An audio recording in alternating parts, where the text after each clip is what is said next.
কোথায় পালাবে তো শয়তান আমাদের মাঝে ভেঙে ফেলে এসো দুরন্ত ব্যবধান তুমিও মুমিন আমিও মুমিন আমরা মুসলমান কাশ্মীর জাগো আরাকান জাগো জেগেছো তো আফগান আমরা মুসলমান আমরা হুকুম মেনে গাই একতার গান আমাদের সেই দৃঢ় একতায় পালাবে তো শয়তান আমাদের মাঝে ভেঙে ফেলে এসো দুরন্ত ব্যবধান তুমিও মুমিন আমিও মুমিন আমরা মুসলমান কাশ্মীর জাগো আরাকান জাগো আল্লাহ পাক আমাদেরকে দুনিয়ায় পাঠিয়েছেন একটাই টার্গেট আল্লাহর দ্বীন আল্লাহর জমিনে কায়েম করা এবং আমরা আল্লাহর গোলামি করা ঠিক কি না বলেন আল্লাহর গোলামি করা আল্লাহর ইবাদত করা এই ইবাদত করার একটা স্থান হচ্ছে মসজিদ আল্লাহর জন্য ইবাদত আমরা করব এবং কেন এসেছি ইবাদত করার জন্য এটাই টার্গেট এইজন্য আমাদের বিশ্বাস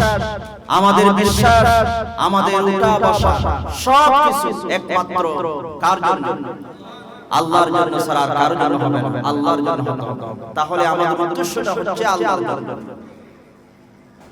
আমাদের চাপ কোথায় আমরা তো জানি কিছুদিন পরে আমরা যে কোনো মুহূর্তে আমরা মারা যেতে পারি আমাদেরকে আল্লাহর দরবারে চলে যেতে হবে মারা যেতে হবে মরণ নিশ্চিত আমাদেরকে মরতে হবে কিন্তু আল্লাহ রাব্বুল আলামিন বলছেন হে ইমানদাররা ইয়া আইয়ুহাল্লাযীনা আমানু লা তামুতুন্না ইল্লা ওয়া আনতুম মুসলিমুন জোরে বলেন আল্লাহু আকবার আল্লাহ রাব্বুল আলামিন বলছেন ও ইমানদাররা তোমরা মরবা না তোমাদেরকে মরতে না নিষেধ করলাম আমি আল্লাহ মরবা না তোমরা যদি তোমাদেরকে মরতে হয় তাহলে ঈমানদার মুসলমান হয়ে তোমরা মরো জোরে বলেন ঠিক কি না মরতে তো হবে নিশ্চিত আবার আল্লাহ বলেন লা তামুতুনা তোমরা মরবা না যদি মরতে হয় মুসলমান হয়ে মরা দরকার আছে না মরতে হবে মুসলমান হয়ে এই জন্য কোন নেতা নয় কোন নেতাকে আদর্শ মেনে চলা যাবে না আল্লাহর দ্বীনের বাইরে চলা যাবে না দুনিয়ায় আল্লাহর দ্বীনের বাইরে যদি আমি আপনি চলি তাহলে মুসলমান না হয়ে মরার সম্ভাবনা আছে মুসলমান হয়ে যেন আমরা মরতে পারি সব সময় আল্লাহর পথে আমাদেরকে তাকা লাগবে আল্লাহর পথে আমাদেরকে থাকতে হবে মুসলমান হয়ে আমাদের মরতে হবে আমার মুসলমান ভাইরা ঈমানদার মুসলমান হয়ে আমাদেরকে মরতে হবে উপায় নাই হযরত ইব্রাহিম আলাইহিস সালাম তিনি যখন কাবা ঘর নির্মাণ করেছেন তার সন্তান ইসমাঈলকে বললেন আব্বু কাবা ঘর নির্মাণ হয়ে গেছে আমরা এবার একটু দোয়া করি তিনি যে দোয়াটা করলেন সেই দোয়াটা আল্লাহ রাব্বুল আলামিন কোরআনে কারীমের ভিতরে কোট করে দিলেন রব্বানা ওয়াজআলনা মুসলিমিন লাক ওয়া মিন যুররিয়াতিনা উম্মাতাম মুসলিমাতান লাক ইব্রাহিম আলাইহিস সালাম দোয়া করতেছেন কাবা ঘর নির্মাণের পরে ও আল্লাহ আমাকে মুসলমান বানাও এবার আমার সন্তানদেরকে পরিবার পরিজনকে তুমি মুসলমান বানাও ইব্রাহিম আলাইহিস সালাম এই মুহূর্তে এত গুরুত্বপূর্ণ সময়ে দোয়া করলেন মুসলমান হওয়ার জন্য এইজন্য আমাদের তো চলতে ফিরতে টেনশন থাকা দরকার আমি মুসলমান আছি কিনা ঠিক কিনা মুসলমান হয়ে মরতে হবে উপায় নেই কারণ আল্লাহ রাসূল বলেছেন মুসলমান না হয়ে আসবে না কবরে যদি মুসলমান না হয়ে আসো মায়ের ব্যবস্থা আছে না এইজন্য আল্লাহ বলেছেন লা তামুতুন্না তোমরা মরবা না যতক্ষণ না মুসলমান হতে পারো আমার মুসলমান ভাইরা হযরত মূসা আলাইহিস সালাতু ওয়াস সালামের উপরে যারা ঈমান আনলো জাদুকররা ফেরাউন বলল জাদুকর আমাকে খোদা না মানে মূসার খোদাকে তোমরা খোদা মানলা মূসার আল্লাহর উপর তোমরা ঈমান আনলা আমি তোমাদের হাত পা কেটে দেব তোমাদের কানে সুরে ছড়াবো তুমি যদি আল্লাহকে মানো আমরা দেখেছি গত 16 বছরে যারা দ্বীনের পথে ছিল, আল্লাহর পথে অবিচল ছিল, তাদের উপরে জুলুম নির্যাতন চলেছে, ঠিক কি না? তাদের উপরে এসেছে মারা হবে, ফাঁসি দেওয়া হবে, হত্যা করা হবে। তারপর তারা বলেছেন যে দ্বীনের পথে এসেছি, এই দ্বীন থেকে প্রয়োজনে ফাঁসির মঞ্চে যাব, তারপর এক বিন্দু বরাবর আমরা দ্বীন থেকে সরে যাব না, ঠিক কি না বলে? বন্ধুরা আমার, এই মূসা আলাইহিস সালামের ঈমান আনলো, মূসা আলাইহিস সালামের উপরে জাদুকররা, তাদেরকে বলা হলো হাত কেটে দেওয়া হবে, পা কেটে দেওয়া হবে, ফাঁসিতে ঝুলানো হবে। তারা বলল আমাদের কোনো দুঃখ নাই, যদি ফাঁসির মঞ্চে যায় দুঃখ নাই, আল্লাহর কাছে শুধু একটাই দোয়া। তারা আল্লাহর কাছে দোয়া করলেন, রব্বানা আফরিগ আলাইনা সাবরা ওয়া তাওয়াফানা মুসলিমিন। তারা বললেন রব্বানা আফরিগ আলাইনা সাবরা, রব আমাদেরকে তুমি সবর দাও, ধৈর্য দাও, এবং আমাদেরকে যখন মরণ দিবা তখন আমাদেরকে তুমি মুসলমান করে মরণ দিও। জোরে করে সুবহানাল্লাহ। এরা তো মুসলমান হয়ে যাচ্ছে, ফাঁসির কাজ যাচ্ছে, এখনো দোয়া করতেছেন আল্লাহ আমাদেরকে মুসলমান করে মারো। এই জন্য নলওয়ার মানুষ মুসলমান হয়ে আমাদেরকে মরতে হবে, উপায় নেই। আল্লাহ নবীর পর্যন্ত দোয়া করছে আমাদেরকে মুসলমান হয়ে চলার জন্য, ইমানদার হওয়ার জন্য কি কি গুণ থাকা দরকার? ইমানদার এমন এক সম্পদ, ঈমান যারা এনেছে তাদের উপর নির্যাতন হয়েছে, জুলুম হয়েছে, তারা ভয় পায় নাই, তারা সব সময় আল্লাহর উপরে তাওয়াক্কুল করে তারা জীবন যাপন করেছে। ফিলিস্তিনে এভাবে প্রতিদিন শত শত মুসলমানদেরকে হত্যা করে, শহীদ করে, দেশদেরকে গুলি করে হত্যা করে। তারপরও ফিলিস্তিনের মুসলমানরা ইহুদিদের হাতে, খ্রিস্টানদের সামনে তারা মাথা নত করে নাই, জীবন দিতে রাজি আছে, ঈমান দিতে তারা রাজি নাই। এই ফিলিস্তিনিদেরকে নির্মমভাবে মারার জন্য আমেরিকা বিলিয়ন টাকা অস্ত্র দিচ্ছে ইহুদিদেরকে, মার মুসলমানদেরকে মারবি, কেউ কথা বলার নাই। ফিলিস্তিনকে প্রতিদিন মারা হয়, উদ্বাস্ত করে, যেখানে তারা শিবিরে, যেখানে তারা তাঁবুর ভিতরে থাকে, সেখানে শিশুদেরকে মারা হয়, খাদ্য নাই, অভাব।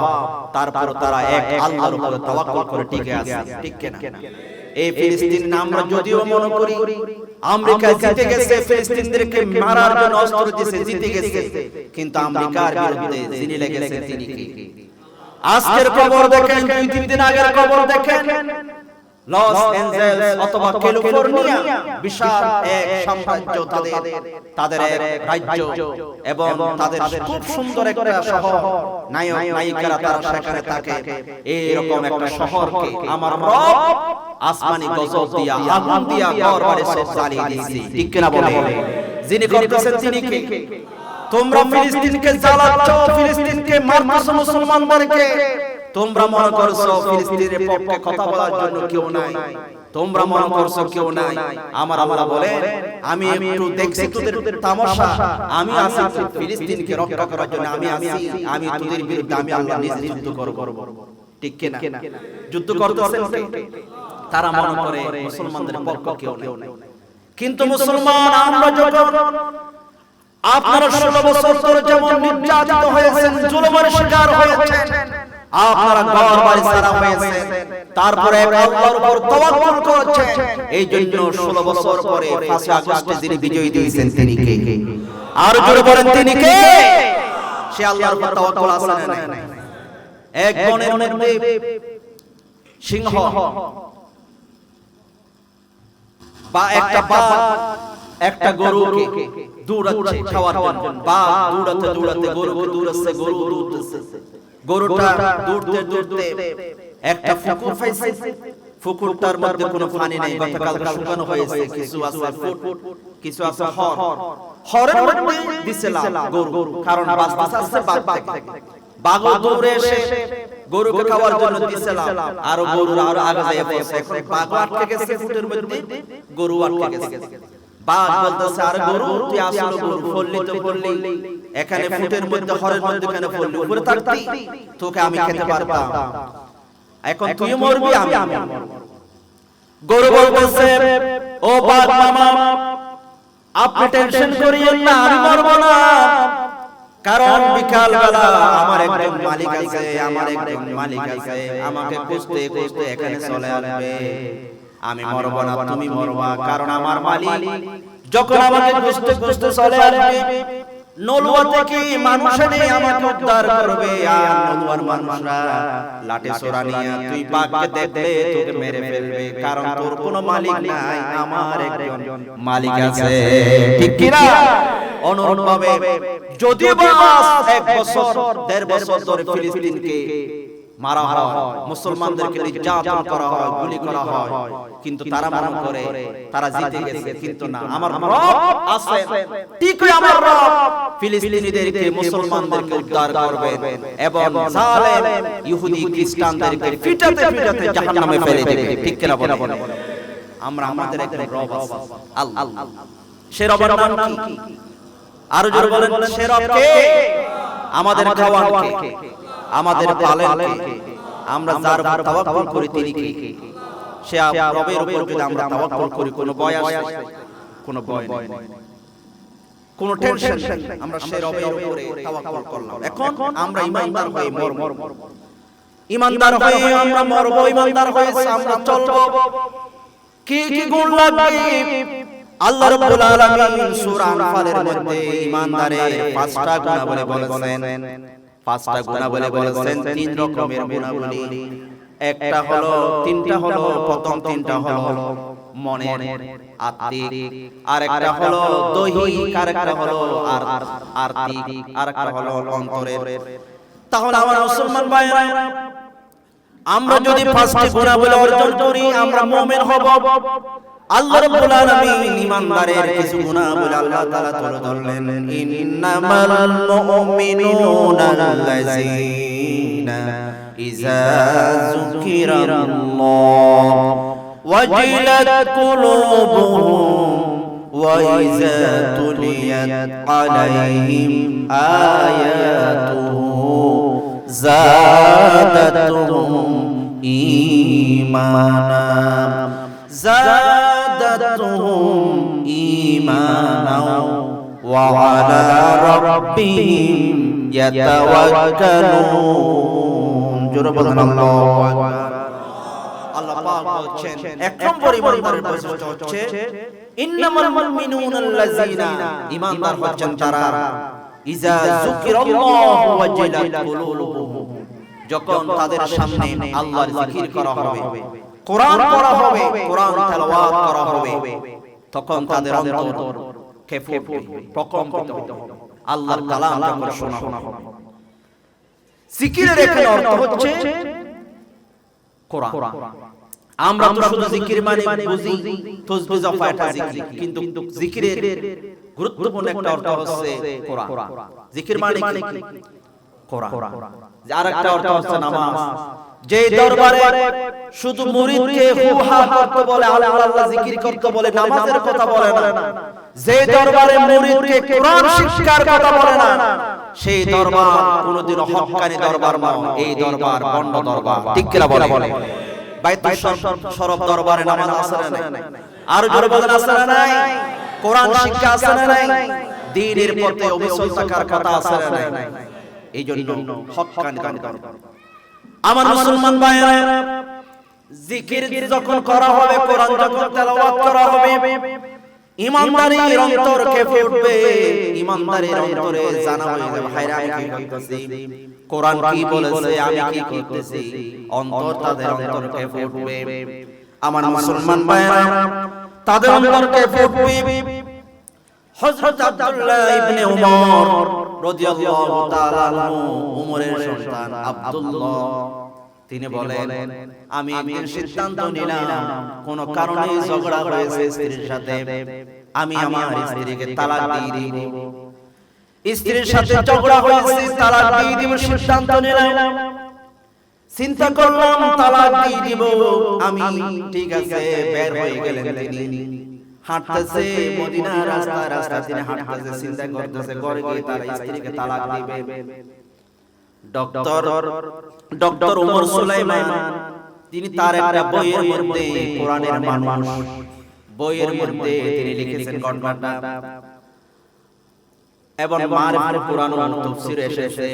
আব্দুল্লাহ ইবনে ওমর বলেন, সিদ্ধান্ত নিলাম আমার স্ত্রীকে আমি তালাক দিয়ে দিব। চিন্তা করতেছি মদিনার রাস্তা দিয়ে আমি হাঁটতেছি, ঘরে গিয়ে তালাক দিয়ে ফেলবো। হঠাৎ করে আমি হাঁটতে হাঁটতে আমার কানের মধ্যে আওয়াজ আসলো, কে যেন কোরআনে কারীমের একটি আয়াত পড়তেছে আমার কানে আসলো। কোরআনে কারীমের আয়াতটা হলো সূরা নিসার আয়াত, وعاشروهن بالمعروف فإن كرهتموهن فعسى أن تكرهوا شيئا ويجعل الله فيه خيرا كثيرا. الله أكبر. হযরত আব্দুল্লাহ ইবনে ওমর বলেন, আমার কানে আসলো কে যেন তেলাওয়াত করতেছে, মদিনার রাস্তার পারে কে যেন তেলাওয়াত করতেছে। আল্লাহ বলছেন, ওয়াশিরুহুন্না বিল মারুফ, তোমরা তোমাদের স্ত্রীদের সাথে ভালো আচরণ করো, সুন্দর আচরণ করো। কে বলেছেন? তা আল্লাহ বললে আপনারা যে মারামারি শুরু করে দেন, মারতে লাঠি ছুড়ানি মারা যাবে না। যিনি নিষেধ করেছেন তিনি কি? সুন্দর আচরণ করতে বলছেন। যত ঝগড়া ও সুন্দর আচরণ বুঝান তাদের, সুন্দর আচরণ করতে বলছেন। এবং আল্লাহ আরো বলছেন, ফাইন কারিহতুমুহুন্না, তাদের কোনো কিছু যদি আপনার অপছন্দ হয়, তারা আপনার সাথে ঝগড়া করে, আপনার কথা মানে না, আপনি যা বলেন তার বিপরীত করে, স্ত্রী আপনার সাথে তর্ক করে, আপনি ঠেলা গাড়ি চালান, রিকশা চালান, ঘরে আসেন, স্ত্রী যখন বড় শুরু করে দেয়, আপনার রাগ লাগে, আপনি তখন মারা শুরু করে দেন। কোন একটা বিষয় যদি আপনার খারাপ লাগে, তখন আল্লাহ বলছেন, ফাআসা আন তাকরাহু শাইয়ান ওয়া ইয়াজআলাল্লাহু ফীহি খায়রান কাসীরা। আপনারা যদি তাদের অপছন্দনীয় কাজটাকে যদি মিলমিশ করে নিতে পারেন, একটু বুঝাপড়া করে সুন্দরভাবে জীবন যাপন করতে পারেন, আল্লাহ বলেন, তাহলে আমি তোমাদের মধ্যে অসংখ্য কল্যাণ আমি তোমাদেরকে দান করব। আর জোরে বলেন। মূল কথা হচ্ছে, আপনার স্ত্রীর কোন একটা দোষ আছে, আপনার ভালো লাগে না, কিন্তু এটাকে যদি আপনি অ্যাডজাস্ট করে নিতে পারেন, কোন মতে এটাকে আপনি যদি সহ্য করতে পারেন, তাহলে আল্লাহ বলেন, এর মধ্যে আমি কোন কল্যাণ রেখেছি। হয়তোবা আপনার এই স্ত্রীর গর্ভে এমন একজন সন্তান দিবে, এই সন্তান জগৎবাসা হবে, এই সন্তানের কারণে আপনার মাথা ব্যথা হয়ে যাবে। জোরে বলুন সুবহানাল্লাহ। আল্লাহ বলেন কল্যাণ রেখেছি। আব্দুল্লাহ ইবনে ওমর উনি তো কোরআনের মানুষ, কোরআন বুঝে, উনি বলছেন, আল্লাহ এমন বলছে, আমি তো সিদ্ধান্ত নিয়েছি তালাক দেব। ঠিক আছে, আমি ঘরে গেলাম, ঘরে যাই স্ত্রীকে বললাম, আমি তো সিদ্ধান্ত নিয়েছিলাম তোমার কোন একটা দোষের কারণে তালাক দেব, কিন্তু আল্লাহ বলেছেন যদি মিটমাট করে নি কল্যাণ আছে, তাহলে আমি ঠিক আছে তালাক দেব না, তোমার সাথে আমি মিটমাট করে নিলাম। ঠিক আছে, তোমার সাথে তোমাকে আমি রাখব। দেখি আল্লাহ কি কল্যাণ। আমার মুসলমান ভাইরা, তাফসীরে এসেছে, আব্দুল্লাহ ইবনে ওমর যখন তার স্ত্রীর সাথে সুন্দর আচরণ করলেন, তালাক থেকে ফিরে আসলেন, তখন আল্লাহ পাক তাকে এমন এক কল্যাণ দিলেন এই গর্ভে। এরপরে এমন একজন সন্তান আল্লাহ পাক তাকে দান করলেন, সন্তানের নাম হলো সালেম ইবনে আব্দুল্লাহ। এই সালেম ইবনে আব্দুল্লাহ মক্কা মদিনার বড় একজন আলেম, বড় মুহাদ্দিস, বড় মুফাসসির, বড় একজন বুজুর্গ ব্যক্তি হয়ে গেলেন। আল্লাহ পাক এত কল্যাণ দিয়েছেন, হয়তোবা উনি যদি তালাক দিত, হয়তো ওনাকে আল্লাহ পাক এই সন্তান নাও দিত, কিন্তু আল্লাহ পাক এমন একটা কল্যাণ দিয়েছেন, এই সালেম জগৎ বিখ্যাত একজন আলেম, মক্কা মদিনার শ্রেষ্ঠ আলেম, আল্লাহ পাক দান করেছেন। সুবহানাল্লাহ। এইজন্য কোরআন যখন তেলাওয়াত হবে, এই কোরআন শোনার কারণে আমরা যখন কোরআন শুনবো, কোরআন মানার দরকার আছে না নাই? কোরআন পড়তে হবে, কোরআন মানতে হবে। যে দলে, যে মতে, যেখানে কোরআন থাকবে না, ইসলাম থাকবে না, নবীর কথা থাকবে না, আল্লাহর নামের স্লোগান তো তুলবে না, সেই দলে মতে আমরা থাকতে পারি না। কারণ আমরা একমাত্র কার জন্য? আমরা সব কিছু কার জন্য? মরতে হবে মুসলমান হয়ে, মুসলমান হয়ে মরতে হবে। আমার মুসলমান ভাইরা, হযরত আব্দুল্লাহ ইবনে ওমর আরেকটা হাদিস বর্ণনা করেছেন। হাদিসটা এসেছে তিরমিজি শরীফে 2496 নম্বর হাদিস। আল্লাহর ভয় কেমনে আসে? আব্দুল্লাহ ইবনে ওমর হাদিসটা তিনি বর্ণনা করেছেন। তিনি বলেন, এই হাদিসটা আমি রাসূল পাককে 7 বার বলতে শুনেছি। জোরে বলেন কয়বার? তাহলে হাদিসটা রাসূল যেহেতু 7 বার বলেছেন, এই হাদিসটা খুবই গুরুত্বপূর্ণ। তিনি বলেন, রাসূল পাক একটা হাদিস বলেছেন, 7 বার বলেছেন, আমি নিজে শুনেছি। কানাল কিফলু মিন বনি ইসরাঈল লা ইয়াতাওয়াররাউ মিন যানবিন আমিলাহু। বনি ইসরাঈলের একজন মানুষ ছিলেন, কিফিল নামক একজন ব্যক্তি ছিলেন। কিফিল নামক একজন ব্যক্তি ছিলেন বনি ইসরাঈলের বড় ধনী, বড় শিল্পপতি, বড় টাকা পয়সার মালিক। কিফিল বড় টাকা পয়সার মালিক। তিনি তার কাছে একজন মহিলা আসলো, ফাতাতহু ইমরাতান, একজন ইমরাতুন ফাতাহা 60 দিনারান আলা আন ইয়াতাহা। মহিলা আসলো, অভাব, স্বামী মারা গেছে, বিধবা, সন্তান আছে, সন্তানকে খাবার দিতে পারতেছে না, সন্তানকে খাবার দিতে পারে না। এই জন্য সমাজের সরদার, সমাজের শিল্পপতি, জমিদারের কাছে গেলেন কিফিল। তার কাছে গিয়ে বললেন, ও জমিদার সাহেব, আমার অভাব, আমার সন্তানদের খাবার নাই, আপনি একটু আমাদেরকে খাবার দেন, আমাদেরকে কিছু সহযোগিতা করেন, আমাদেরকে আপনি কিছু দান করেন। তখন কিফিল বলল, তুমি যদি আমাকে পেতে চাও, আমার সহযোগিতা তোমার লাগে, আমি একটা প্রস্তাব দিই, তুমি আমাকে আমার সাথে একটা রাত যাপন করো, আমার সাথে একটা রাত তুমি থাকো, তাহলে আমি তোমাকে সহযোগিতা করব। ওই মহিলা বলেন, না, এটা সম্ভব না। তারপর সন্তানের চিৎকার, সন্তানের কান্না ওই মহিলা সহ্য করতে পারে না। শেষ পর্যন্ত ঘুরতে ঘুরতে কেউ যখন সহযোগিতা করলো না, মহিলা ওই কিফিলের কাছে বলল, আমি আপনার প্রস্তাবে রাজি। কিফিল তাকে 60 দিনার তাকে দিয়েছে, 60 দিনার, 60 দিনার দিয়ে বলল, ঠিক আছে, আজ রাত আমার সাথে থাক। এরকম যেমন মহিলাদেরকে সুযোগ পেলে ভোগ করে, আমরা দেখেছি নারীদেরকে এরকম যুগে যুগে ভোগ করা হয়েছে বিভিন্ন পদের লোভে, ঠিক কিনা? বন্ধুরা আমার, তখন কিফিল বলল, আমার কাছে আছে, ইয়াতাহা মানে ওয়াতি, এটা বিবাহের একটা অর্থ। তখন তিনি রাজি হলেন, শুধু সন্তানদের দিকে তাকায় যখন তার কাছে গেলেন, মেয়েটি তখন কাঁদতেছে, ওরে দাদা ওয়া বাবা। যখন ওই কিফিলের কাছে গেলেন, কাঁদতেছে। কিফিল বলল, মহিলা, তোমাকে আমি জোর করি নাই, তুমি তো টাকার বিনিময়ে আমার কাছে এসেছো, তুমি কাঁদতেছো কেন?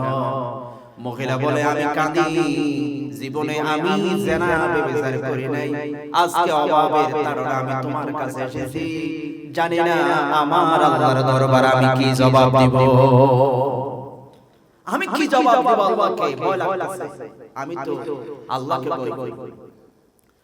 তখন কিফিল বলল, কি বলছো তুমি? তুই জীবনও করো নাই? না, আমি করি নাই। কিফিল বলে, আমি আমার জীবনে কোনো ভালো কাজ করি নাই, শুধু গুনাহ করেছি। আমার জীবনে তো আমি কোনো ভালো কাজ করি নাই, আমার গুনার কোনো অভাব নাই। আর তুমি একটা গুনাহ নিয়ে এত টেনশন করো, এত চিন্তা করো, আল্লাহকে ভয় করো নাকি? আমি তো আল্লাহকে ভয় করি, আমার ভয় করা দরকার। মহিলা কাঁদছে।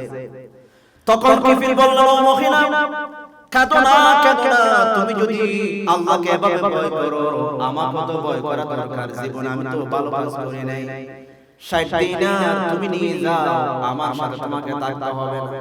যাও, তোমাকে আমি ছেড়ে দিলাম, তুমি চলে যাও সন্তানদেরকে নিয়ে, আমার কোনো দাবি নাই, তুমি চলে যাও, আমি মাফ করে দিলাম। আমি আল্লাহকে ভয় করি, তুমি যদি আল্লাহকে ভয় করো, আমারও তো আল্লাহকে ভয় করা দরকার। ওই কিফিল রাত্রে কাঁদতেছে, হায় রে, আমি এই মহিলা যদি সামান্য গুনার কারণে এভাবে কাঁদে, আমি তো আমার পুরো জীবনটা আমি ফেলে দিয়েছি, আল্লাহকে আমি কি জবাব দেব? উনি কাঁদতেছে। হাদিস শরীফে এসেছে তিনি সেই রাত্রে ফামাতা ফি মিন লাইলাতিহি, এই রাত্রে কিফিল এই মানুষটা মারা গিয়েছে। রাত্রে কাঁদতে কাঁদতে তিনি মারা গিয়েছেন। তিনি তার ভিতরে যার বয়স আছে তিনি কি? আর জোরে বলেন আল্লাহ। কাঁদতেছে, যখন কাঁদতেছে রাত্রে তিনি মারা গিয়েছেন। ফাসবাহা মাকতুবা, তিনি তো একা ছিলেন, তার কেউ ছিল না। সকাল বেলা হলো, দরজাটা বন্ধ, লোকরা দেখলো যখন হাঁটতেছে তার দরজা দিয়ে, লোকরা দেখতে পেল মাকতুবান আলা বাবিহি ইন্নাল্লাহা ক্বাদ গাফারা লিল কিফিল, তার দরজার সামনে কে যেন রাত্রে লিখে দিয়েছে আল্লাহ রাব্বুল আলামিন কিফিলকে maaf করে দিয়েছে। কিফিলকে maaf করে দিয়েছে শুধুমাত্র এক রাত্রে আল্লাহর ভয়। ও নরওয়ার মানুষ, আশকারিয়ার মুসলমান, আমরা যদি আমার রব আল্লাহকে ভয় করে চলি, আল্লাহকে যদি মেনে চলি, আমাদেরকে যিনি maaf করে দিবেন তিনি কে? আল্লাহ maaf করে দিবেন। এই জন্য যখন আল্লাহর বিধানের কথা আসবে, আল্লাহর আইনের কথা আসবে, কোরআনের কথা আসবে, তখন আমরা মুসলমান আমাদের অন্তরে প্রকম্পিত হতে হবে, আমাদের অন্তর কেঁপে উঠবে। কোরআন কি বলছে, আমি কি করা দরকার, চিন্তা করা দরকার আছে না? আর জোরে বলে চিন্তা করা দরকার। কোরআন তো বলছে একটা কথা, কোরআনের 6666 আয়াত আমাদের মানা দরকার, আমাদের মানা দরকার। আমি কয়টা মানতে পারলাম? আমি কয়টা মানতে পারলাম? শয়তান যদি কোরআনের বিধান না, একটা আল্লাহর বিধান না মানার কারণে শয়তান হয়। আমরা যদি চিন্তা করি কোরআনের প্রায় আয়াতগুলো আমরা প্রায় অস্বীকার করতেছি, ঠিক কিনা বলেন? যদি চুরি করে হাত কাটতে যিনি বলেছেন তিনি কে? আর জোরে বলেন। তো আমি এই সমাজের মধ্যে সুরের হাত কাটা আছে নাকি? তা আমরা আল্লাহর বিধান মানছি নাকি? জোরে বলেন মানি না বন্ধু। তাহলে এই মুহূর্তে চিন্তা করা দরকার, আমার আল্লাহর বিধান তো আমি মানতে পারি না, হায়রে হায়রে আমার রবের সামনে কি জবাব দিব? আমি তো মানতে পারি না। এই জন্য আল্লাহর বিধান মানার জন্য, পরিবেশ করার জন্য আমাদেরকে বিশ্বাসে বিশ্বাসে সব সময় চেষ্টা চালিয়ে যেতে হবে, ঠিক কি না? আমাদেরকে চেষ্টা করতে হবে, যদি সফল হই আর না হই, আমাদেরকে দ্বীনের পথে অটল অবিচল থাকতে হবে, ঠিক কি না? সূরের হাত কাটা, আল্লাহর বিধান মানার জন্য যা করা দরকার চেষ্টা চালাতে হবে। আমার মুসলমান ভাইরা, নামাজ কায়েমের কথা বলা হয়েছে কোরআনে। আমরা তো শুনে যে পড়ি, নামাজ তো কায়েম করতে পারি না। আমার সমাজে নামাজ কায়েমের কথা বললে, আমার সমাজে নামাজ পড়লে কোনো অসুবিধা নাই, নামাজ পড়লে কেউ বাধা দেয় নাকি? জোরে বলেন। 16 বছর কেউ বাধা দেয় না, অসুবিধা না। নামাজ পড়ে প্রয়োজনে হাদিয়া নেন, অসুবিধা নাই। কেউ নামাজ পড়লে বাধা দিবে না। মদ যারা খায় তারও বাধা দিবে না, যারা ইসলাম মানে না তারও বাধা দিবে না। বরং বলবো অসুবিধা নাই, আপনি নামাজ পড়েন, অসুবিধা নাই। কিন্তু বন্ধু, আপনি যখন নামাজ কায়েমের কথা বলবেন, তখন যারা নামাজ পড়লে আপনাকে হাদিয়া দিত, তারাই আপনাকে বাধা দিবে, ঠিক কি না? আপনাকে মামলা দিবে, হামলা করবে, জেলে দিবে, জুলুম করবে যদি নামাজ কায়েমের কথা বলেন।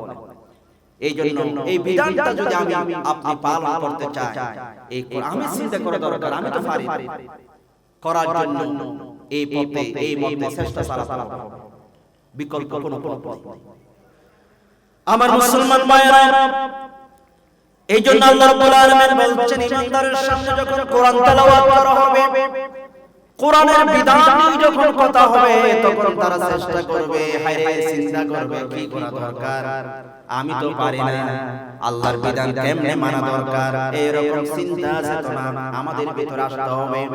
এইজন্য আল্লাহ রাব্বুল আলামিন বলেন, ইন্নামাল মুমিনুনা আল্লাযীনা ইযা যুকিরাল্লাহু ওয়াজিলাত কুলুবুহুম ওয়া ইযা তুলিয়াত আলাইহিম আয়াত ওয়াইজা তুলিয়াত আলাইহিম আয়াতুহু যাদাতুহুম ঈমানা। আল্লাহ পাক দ্বিতীয় নম্বরে ঈমানদারের বৈশিষ্ট্য বলেছেন। আমরা সবাই ঈমানদার হতে চাই কি চাই না? আর জোরে বলেন। একটা হলো কোরআনের বিধান যখন আসবে তখন চিন্তা করতে হবে আমি কি করতেছি, কি করব। দ্বিতীয়টা হচ্ছে যখন ঈমানদারের সামনে যখন কোরআন তেলাওয়াত করা হবে তখন তাদের ঈমান বেড়ে যাবে, ঈমান বেড়ে যাবে। আমার মুসলমান ভাইরা, ঈমান কেমনে বাড়ে? আল ঈমানু ইয়াজিদু ওয়া ইয়ানকুসু, এটা হলো আহলে সুন্নাহ ওয়াল জামাতের আকীদা। ঈমান বাড়ে এবং ঈমান কম, এটা আমাদের আকীদা বাড়ে। আপনারা বলবেন ঈমান এটা তো বাড়ে কমে কেমনে, এটা বুঝা আসে।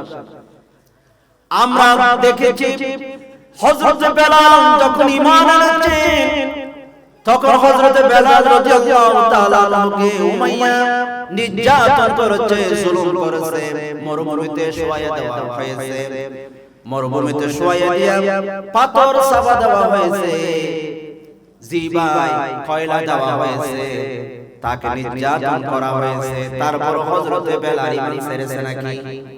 আর জোরে বলেন, ঈমান ছাড়ে নাই। আল্লাহর পথে চলছিলেন, নবীর দলে ছিলেন, নবীর মতে ছিলেন। আর আমাদেরকে তো কেউ যদি 50 টাকা 100 টাকা দেয় অথবা চা খাওয়ায় তখন আমরা বলি ভাই আমি দলে আছি, ইসলাম মানার দরকার নাই। এরকম আছে কি নাই? তাহলে বন্ধুরা আমাদের ঈমান তো একটা ছায়ের কাছে বিক্রি হয়ে যায়। আর হযরত বেলাল তাকে নির্যাতন করা হয়েছে, ইয়াসিরের পরিবারকে শহীদ করে দেওয়া হয়েছে। তারপরও তারা এক বিন্দু বরাবর 1 সেকেন্ডের জন্য তারা ঈমান ছেড়ে দেয় নাই। ঈমান তারা ছাড়ে, নির্যাতন করা হয়েছে ছাড়ে। আমার মুসলমান ভাইরা, হযরত সুহাইব আর-রুমি রাদিয়াল্লাহু তাআলা আনহু, সুহাইব আর-রুমি তিনি বড় মক্কার বড় ধনী ছিলেন, শিল্পপতি ছিলেন। তিনি রাসূল পাকের হাতে হাত রেখে সর্বপ্রথম যে কয়েকজন ঈমান এনেছেন তাদের মধ্যে অন্যতম হযরত সুহাইব আর-রুমি। তিনি রাসূল পাকের কাছে প্রাথমিক যুগে দারুল আরকামে ঈমান এনেছেন। রাসূলের কাছে গেলেন দরজায়, হযরত আম্মার ইবনে ইয়াসিরকে দেখা গেল। আম্মার দুজনের সাথে দেখা, আম্মা তুমি কোথায় যাও, ও ইয়াসির তুমি কোথায় যাও? দুজনের পথ একটা নবীর কাছে যাওয়া। দুজন নবীর কাছে গেলেন, আল্লাহর নবী তাদেরকে দ্বীনের দাওয়াত দিলেন এবং তারা দুজন ঈমান এনে কলমা পড়ে মুসলমান হয়ে গেল। মুসলমান হয়ে গেছে। ঈমানের পথে অবিচল ছিলেন আম্মারের পরিবার। বাপ হারিয়েছে, মা সুমাইয়া ইসলামের প্রথম শহীদ একজন মহিলা, মাকে হারিয়েছেন, ভাইকে হারিয়েছেন। তিনি ঈমানের উপরে তারপর অটল ছিলেন। রাসূল বলেন আমরা তো জান্নাত কামনা করি আর পুরো জান্নাত হযরত আম্মারকে কামনা করে। আম্মার তখন আসবে জান্নাত। সুবহানাল্লাহ।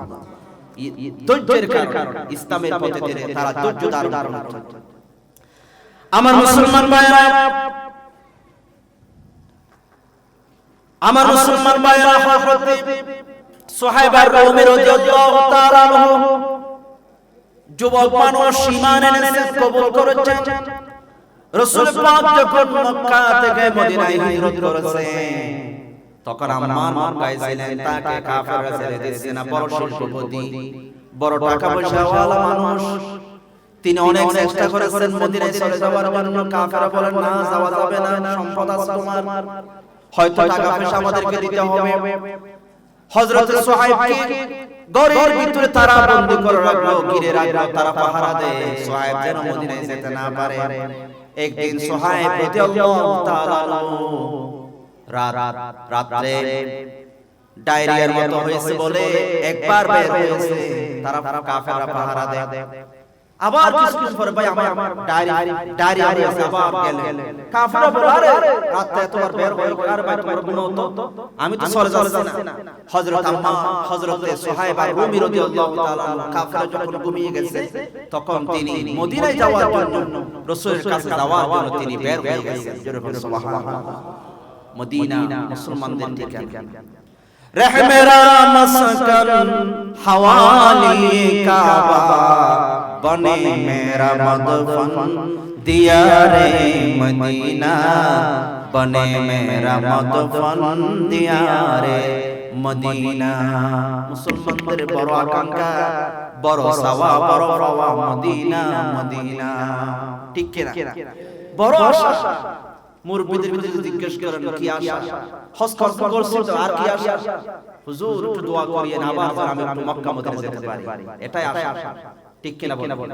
বড় আকাঙ্ক্ষা হযরত সুহাইব বলেন টাকা পয়সা অনেক আছে তারপর মানতেছে না নবী যেখানে আমিও চলে যাব নবী যেখানে আমিও চলে যাব মক্কার দাম বেড়েছে নবীর কারণে মদিনার দাম বেড়েছে নবীর কারণে আল্লাহ পাক নিজে বলেন ও নবী আপনি মক্কায় আছেন এজন্য মক্কার নামে আমি কসম করি মক্কার নামে আমি শপথ করি আপনি আছেন বলে আপনি যদি মক্কায় না থাকেন আমি আল্লাহ মক্কার নামে আমি কসম করব না লা উকসিমু বিহাযাল বালাদ এখানে তাফসীর যায়েদ তাফসীর জালালাইনে আছে লাটা আছে অতিরিক্ত যায়েদ মানে উকসিমু বিহাযাল বালাদ আমি এই মক্কা শহরের নামে কসম করি আল্লাহ বলেন আমি কসম করি কখন আপনি যখন আছেন তাফসীর মাযহারিতে আছে লাটা ঠিক থাকবে এখানে একটা শব্দ উচ্চ থাকবে লা উকসিমু বিহাযাল বালাদ আমি এই মক্কার নামে কসম করব না ইল্লাম তাকুন ফিহি ও নবী আপনি যদি মক্কায় না থাকেন আপনি না থাকলে মক্কার নামে আমি আল্লাহ কসম করব না সুবহানাল্লাহ এই নবীকে আল্লাহ নিজে কত ভালোবাসেন নবী আপনি আছেন বলে মক্কার নামে আমি কসম করি আপনি যদি না থাকেন আমি কসম করব নবীকে বলছেন এই নবীকে দেখার জন্য সুহাইব বেরিয়ে গেছে কাফেররা সকালবেলা বুঝতে পারলো সুহাইব নাই তখন তার সুহাইবকে ধরার জন্য ও ঘোড়া নিয়ে দৌড়া শুরু করেছে হযরত সুহাইব আর রুমি রাদিয়াল্লাহু তাআলা আনহু কাফেরদেরকে দেখে পাহাড়ের উপর উঠে গেলেন পাহাড়ের উপর উঠে ডাক দিলেন ও কুরাইশরা ও কুরাইশরা তাআলামুন তোমরা ভালো করে জানো ইন্নী মিনার মাকুম আমি তোমাদের মধ্যে ভালো তীরন্দাজ এই দেখো আমার তীর আছে এই তীর নিয়ে আমি তোমাদের বিরুদ্ধে যুদ্ধ করব আমার কাছে যত তীর আছে এই তীরগুলো একটা একটা করে শেষ হয়ে যাবে তারপরও তোমরা আমার কাছে আসতে পারবে না এবং আমার তীর যদি শেষ হয়ে যায় আমার কাছে তরবারি আছে তরবারি নিয়ে যুদ্ধ করব তারপর আমার কাছে তোদের কাছে দিব না তখন কাফেররা বলল তুমি তাহলে ফিরে থাকো তোমাকে আমরা মদিনা যেতে দেব না তখন সুহাইব আর রুমি বললেন ভাই তাহলে আমি তোমাদেরকে একটা প্রস্তাব দিই প্রস্তাবটা হলো আমার যে সম্পদগুলো আছে সম্পদগুলো যদি তোমাদেরকে মক্কার সম্পদগুলো যদি তোমাদেরকে দিয়ে দিই তোমরা আমাকে সারবানি হাল তুহাল্লুনা সাবিলি আমার পথ তোমরা ছেড়ে দিবানি আমাকে মদিনা যেতে দিবানি মক্কার সম্পদগুলো যদি তোমাদেরকে আমি বলে দিই আমাকে মদিনায় যেতে দিবানি কাফেররা বলল কলু বালা তারা বলল হ্যাঁ আপনি যদি আমাদেরকে মদিনা মক্কা মাল সামানা সম্পদগুলো টাকা পয়সা দেন আমরা আপনাকে বাধা দেব না আপনি মদিনায় চলে যেতে পারবেন চলে চলে অসুবিধা সুহাইব রাদিয়াল্লাহু তাদেরকে দেখাই দিল অমুক জায়গায় অমুক স্থানে আমার ব্যবসার মাল আছে টাকা আছে তোমরা নিয়ে নিয়ে দেখাই দেয় কাফেররা বলে যখন টাকা পয়সা অসুবিধা নেই চলে চলে আজ তো আমরা দেখতে পাচ্ছি আমরা দেখি অনেকে মিথ্যা মামলা দিয়ে দিয়ে বলে রাতে যায় বলে আমাকে যদি 1 লক্ষ টাকা দাও তোমার নামটা কেটে দেওয়া হবে এরকম আছে না আর জোরে বলেন আছে না এরকম আছে হযরত সুহাইব কাফেররা এটা লক্ষণ ভালো না এটা কাফেরদের লক্ষণ কাফেররা বলেছিল যদি আমাদেরকে কিছু টাকা পয়সা দাও তোমরা আমরা তোমাকে ছেড়ে দেব হযরত সুহাইব বলেন ঠিক আছে টাকা পয়সা নাও অসুবিধা তারপর আমি মদিনায় যাব মদিনায় পৌঁছলেন। মদিনায় পৌঁছার পরে তিনি রাসূল পাককে দেখার জন্য কুবায় গেলেন। রাসূল পাক তাকে আঁকড়ে ধরলেন, জড়াইয়া ধরলেন, সুমুই ভরে দিলেন। অনেকদিন পরে রাসূলকে দেখেছে। আল্লাহর নবী বলেন, ও ইয়াহইয়া, ও হযরত আর-রুমি রাদিয়াল্লাহু তাআলা আনহু, সুহাইব আর-রুমি রাদিয়াল্লাহু তাআলা আনহু, তুমি যে ব্যবসাটা করেছো মাল সামানার বিনিময়ে মদিনায় চলে এসেছো, রবিহাল ভাই আবা ইয়াহইয়া, তোমার এই ব্যবসাটা বড় লাভজনক হয়েছে, বড় ভালো হয়েছে। হযরত সুহাইব বলেন, রাসূল, আমি তো মদিনায় আসার আগে মক্কার কেউ আসে নাই, আমি যে ব্যবসা করেছি এটা আপনি কেমনে বুঝলেন? আল্লাহর নবী বলেন, ও সুহাইব, আমার আল্লাহ তোমার ব্যাপারে আমাকে জানিয়ে দিয়েছে। আরেকটু জোরে বলেন, তোমার ব্যাপারে আল্লাহ পাক কোরআনে কারীমের আয়াত নাযিল করে দিলেন।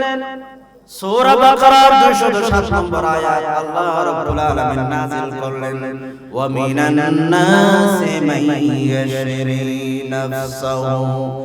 নাফসাহু মুতিগা মারদাতিল্লাহ ওয়াল্লাহু রাউফুন বিল ইবাদ।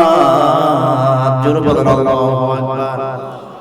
আল্লাহ রাব্বুল আলামিন বলেন, যারা ব্যবসা করে, খেরা বেচা করে, তাদের ব্যবসাটা আল্লাহর সন্তুষ্টির জন্য যদি হয় এটা বড় ভালো, বড় ব্যবসা, সুন্দর একটা ব্যবসা। আল্লাহর রাউফুন বিল ইবাদ, আল্লাহ বান্দাদের প্রতি দয়াশীল, বড় মায়াময় আল্লাহ। তাহলে আমার মুসলমান ভাইরা, আমাদের জীবন, আমাদের মরণ একমাত্র কেবলমাত্র শুধুমাত্র কার জন্য? এই জন্য আল্লাহ বলছেন, আমি তোমাদের মাল সামানা এগুলো আমি কিনে নিয়েছি, মাল এবং জীবন আমি কিনে নিয়েছি জান্নাতের বিনিময়ে। জান্নাত যদি পেতে চাও, এই মাল, এই জীবন তোমাদেরকে আমার পথে দিয়ে দিতে হবে। যখন চাইবে তখন আমার জন্য দেওয়ার জন্য তোমাদেরকে রেডি থাকতে হবে, যদি ঈমানদার হও। ঠিক কি না বলে? রেডি থাকতে হবে। তাহলে আমার মুসলমান ভাইরা, তেলাওয়াত করলে ঈমান বাড়ে, বাস্তবে বাড়ে, ঈমান বাড়ে। তাদেরকে যদি প্রস্তাব দেওয়া হয়, তোমাকে কোটি কোটি টাকা দেব, মন্ত্রিত্ব দেব, ক্ষমতা দেব, তুমি ঈমান ছেড়ে দাও। নলওয়ার মানুষ আপনাদেরকে যদি কেউ বলে 1 লক্ষ টাকা দিবে, কোন হিন্দু ভাই এসে বলে 1 লক্ষ টাকা দিবে, ঈমান ছেড়ে দাও, আপনারা কি দিবেন? টাকা কি কম হবে? 10 লাখ টাকা দিলে দিবে? 1 কোটি, 10 কোটি? যদি বলা হয় জীবন দিতে হবে, যদি ঈমান না ছাড়ো, তাহলে নলওয়ার মানুষ আল্লাহর দ্বীনের জন্য প্রয়োজনে জীবন দিতে রাজি আছে, তারপর ঈমান দিতে আমরা রাজি না। ঠিক কি না বলে? এটার নাম হচ্ছে ঈমান। হযরত সাদ বিন আবি ওয়াক্কাস রাদিয়াল্লাহু তাআলা বড় 17 নম্বরের মুসলমান যুবক, 17তম মুসলমান, বয়স 17। সাদ বিন আবি ওয়াক্কাস রাদিয়াল্লাহু তাআলা একজন সাহাবী, যিনি রোম পারস্য বিজয় করেছেন। হযরত সাদ সমুদ্রে ঘোড়া নিয়ে সমুদ্র পার হয়ে গেছেন, এমন ঈমান তিনি ছিলেন। কাদেসিয়ার যুদ্ধে তিনি মুসলমানদের সাথে রোমানদের বিরুদ্ধে বিজয় লাভ করেছেন। এই সাদ যখন 17তম বয়স, তখন তিনি রাসূলের কাছে যায় 17তম মুসলমান তিনি হয়ে গেলেন। সুবহানাল্লাহ। সাদ ইবনে আবি ওয়াক্কাস রাদিয়াল্লাহু তাআলা ঈমানের কথা বলছি। ঈমান কেমনে বাড়ে? আমাদের ঈমান, সাহাবীদের ঈমান কেমন করে পার্থক্য, ঈমান কেমনে বাড়ে? তারা ঈমানের জন্য সবকিছু তারা ছেড়ে দিতে রাজি হয়ে গেছে। তিনি যখন ঈমান কবুল করলেন, অনেকদিন গোপন ছিল, মা জেনে গেছে। মা জানার পরে বলছে, সাদ তোমাকে ঈমান ছাড়তে হবে। কে বলেছে তোমাকে মুহাম্মাদের ধর্ম কবুল করার জন্য? মুহাম্মাদের কেন পাগল হয়ে গেলে তুমি? সাদ ইবনে আবি ওয়াক্কাস বললেন, আম্মু, মুহাম্মাদুর রাসূলুল্লাহ সাল্লাল্লাহু আলাইহি ওয়াসাল্লামের হাতে যে ঈমান এনেছি, এত মজা, জীবন চলে যেতে পারে, ঈমান থেকে আমি কিছু হটতে রাজি নেই। ঈমান এত মজবুত। সাদ বিন আবি ওয়াক্কাসকে মা বললেন, আব্বু তুমি যে মুহাম্মদের কথা শোনো, কি বলে তোমাদেরকে? আমাদেরকে বলে এক আল্লাহর গোলামি করার জন্য, শিরিক না করার জন্য আমাদেরকে বলে, এবং মা বাবার খেদমত করার জন্য আমাদেরকে বলে। তখন মা বলতেছে, আব্বু আমি মায়ের খেদমত করার জন্য যদি মুহাম্মদ বলে থাকে, তাহলে আমার কথা তোকে শুনতে হবে। আমি বলতেছি, তুমি যতক্ষণ পর্যন্ত মুহাম্মদের ঈমান ছেড়ে দিবে না, ততক্ষণ পর্যন্ত লা আকুলু ওয়ালা আশরাবু, আমি ততক্ষণ কিছু খাবো না, কিছু পান করব না। আমার যদি কথা শোনো তাহলে ঈমান ছেড়ে দাও, যদি না ছাড়ো আমি অনশন করব, কিছু খাবো না, কিছু পান করব না, আমি মারা যাব তুমি যদি ঈমান না ছাড়ো। মানে পরীক্ষায় ফেলে দিয়েছে ছেলে। আমরা হলে কি বলতাম, মা অসুবিধা নেই, কিছুক্ষণের জন্য হলো, আমি অসুবিধা নেই, এরকম বলতাম। হযরত সাদ বিন আবি ওয়াক্কাস বলছিলাম, আমি যদি ঈমান না ছাড়ি, আপনি কি না খেয়ে থাকবেন, না পান করবেন, কিছু খাবেন না, কিছু পান করবেন না, না খেয়ে আপনি মারা যাবেন। কয়বার মারা যাবেন? একবার। সাদ বলেন, আম্মু আপনি শুধু একবার কেন, লাউ কানাত লাকি মিয়াতু নাফসিন ওয়া খরাজাত নাফসান নাফসা মা তারাকতু দীনি হাযা লিশাইইন। ও আম্মু আপনি একবার কেন মারা যাবেন? একবার মারা যাওয়ার পরে না কে একবার মরবেন, আবার যদি আল্লাহ তাআলা আপনাকে আবার জীবন দেয়, আপনি যদি আবার মারা যান, আবার যদি আপনাকে জীবিত করে আবার যদি আবার মারা যান, এভাবে যদি আপনার 100টা জীবন দেয় আল্লাহ, 100 বার যদি আপনি মারা যান, তারপরও আল্লাহর দ্বীন থেকে আমি কিছু হটে যাব না। আর একটু জোরে বলে আল্লাহু আকবার। কেমন ঈমান! ঈমানের সামনে তারা অটল ছিলেন, কোনো কিছুকে তারা পরোয়া করে নাই। ও আম্মু ইন শিতি ফাকুলি ওয়া ইন শিতি লা তাকুলি, আপনার যদি মন চায় খেতে পারেন, যদি মন না চায় আপনি না খেতে পারেন, এটা আপনার ব্যাপার। আমার কোনো কথা না, আপনি মরলে মরেন, বাঁচতে বাঁচতে আপনার ব্যাপার। তাহলে ঈমানদার যারা হবে তাদের দ্বিতীয় নম্বর বৈশিষ্ট্য হবে, তারা ঈমান তাদের বেড়ে যাবে যখন কোরআন তেলাওয়াত করা হবে, আল্লাহর দ্বীনের কথা হবে, তাদের ঈমান বেড়ে যাবে। ঠিক কি না? ঈমান বেড়ে যাবে। ঈমানদারের 2 নম্বর বৈশিষ্ট্য হলো ঈমান বেড়ে যাবে। ঈমান বেড়ে যাবে। সম্মানিত মুআজ্জাজ হাজিরিন, এরপর আল্লাহ রাব্বুল আলামিন বলছেন, ওয়া আলা রাব্বিহিম ইয়াতাওয়াক্কালুন।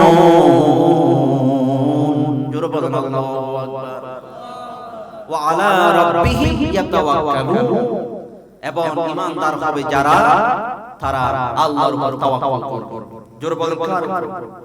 আর চিল্লায়ে বলেন কার উপর? আল্লাহর উপর তাওয়াক্কুল। আমাদের আছে না নাই?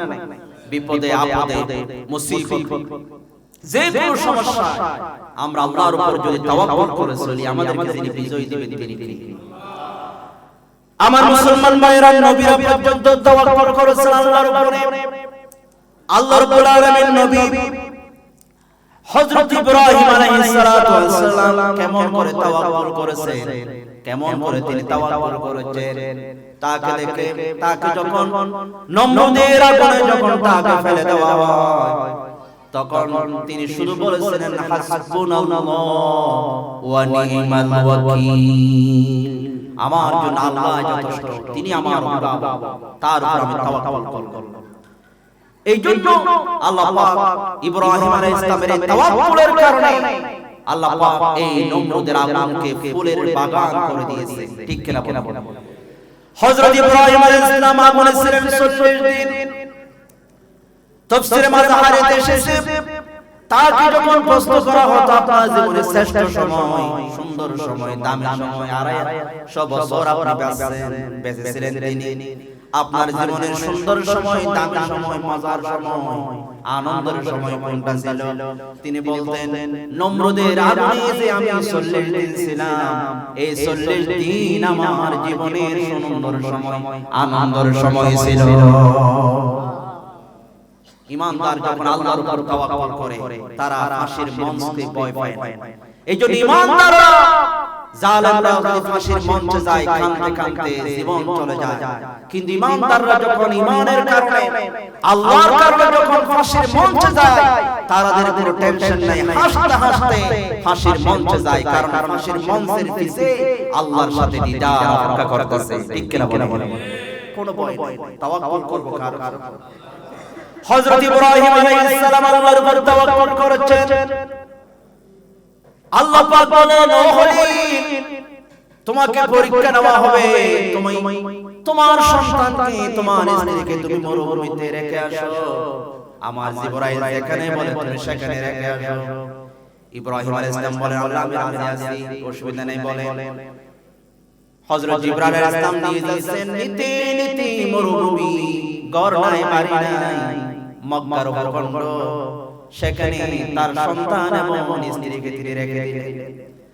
হযরত হাজরা বলতেছেন, ও ইব্রাহিম, আমাদেরকে কোথায় রেখে যান, কেন রেখে যান? আমার সতী সারা বলছে নাকি আমাদেরকে রেখে যাওয়ার জন্য? ইব্রাহিম আলাইহিস সালাম কোনো কথা বলে না, তিনি চলে যাচ্ছেন, তাকাচ্ছেন না পিছের দিকে, কারণ তাকালে সন্তানের মায়া পড়ে যাবে, স্ত্রীর ভালোবাসা তার মনে চলে আসবে। এইজন্য তিনি পিছে না তাকায়া সামনের দিকে যাওয়া শুরু করলেন। হাজরা ডাক দিলেন, ইব্রাহিম, আপনি যে আমাদেরকে রেখে যান, এটা সারা বলছে নাকি কোন কথা বলেন? ও ইব্রাহিম বলেন না কেন, কে বলেছে? আল্লাহ বলেছে নাকি?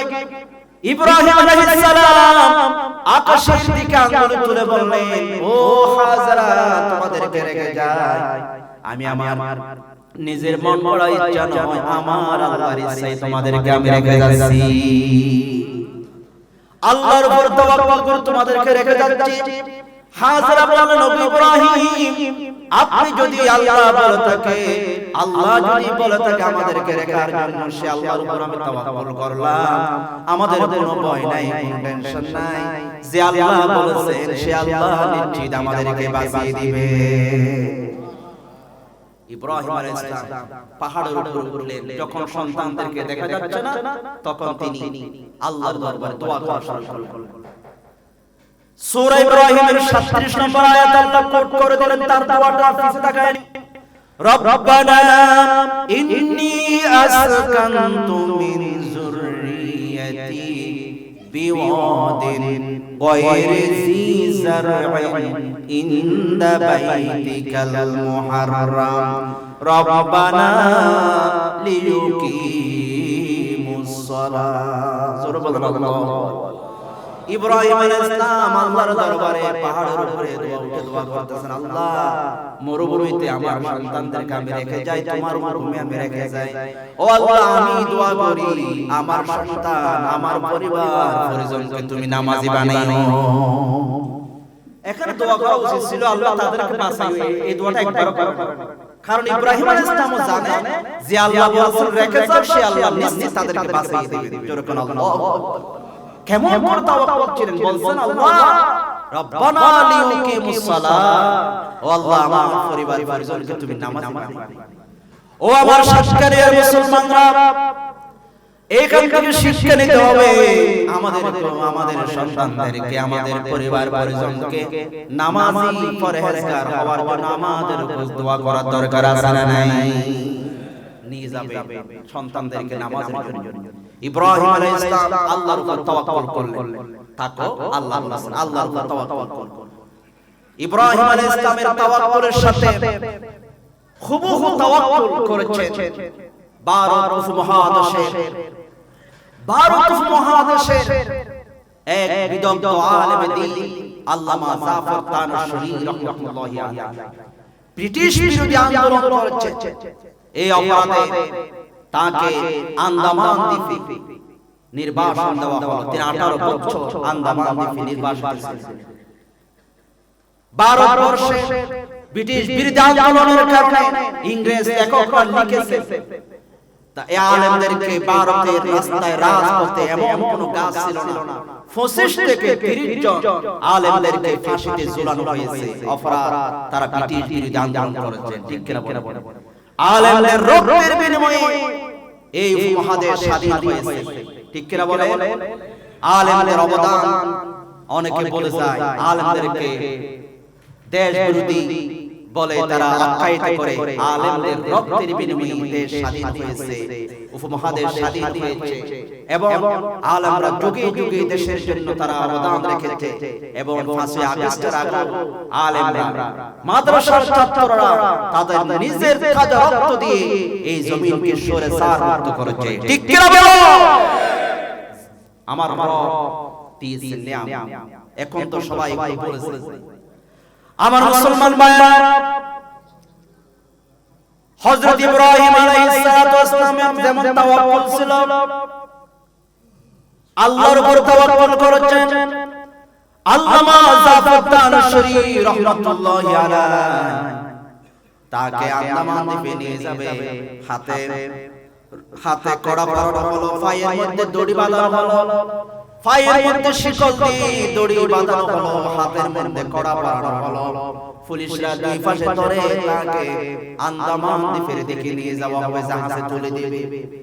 এত বড় একজন আলেম, তাকে নির্বাসন দেওয়া হবে মাঝের মধ্যে, রাস্তার মধ্যে রাজপথে হাজারো হাজারো মুসলমান সবাই দাঁড়িয়ে গেছে তাদের প্রিয় আল্লামাকে বিদায় দেওয়ার জন্য। সবাই রাস্তায় দাঁড়িয়ে গেছে আল্লামা জাফর তানশরীকে নিয়ে যাওয়া আন্দামান দ্বীপে।